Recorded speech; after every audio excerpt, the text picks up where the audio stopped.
সে কি তোর ডর লাগছে ছেলে? কিন্তু তোর ডর কেন লাগছে ছেলে? বাবা, সবাই বলছে, এখানে সবাই আরো সবাই বলছে যে বাঙালি নাকি হেরে যাচ্ছে বাবা।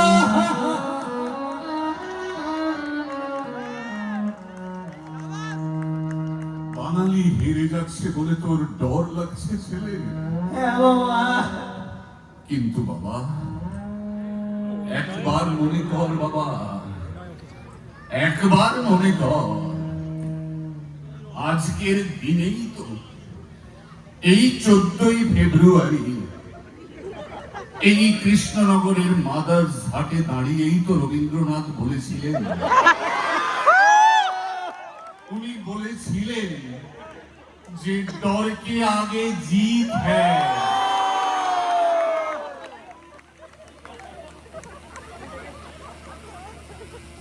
রবীন্দ্রনাথ এটাও বলেছিলেন।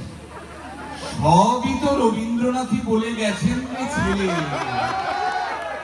ও আচ্ছা, তাহলে থ্যাংক ইউ।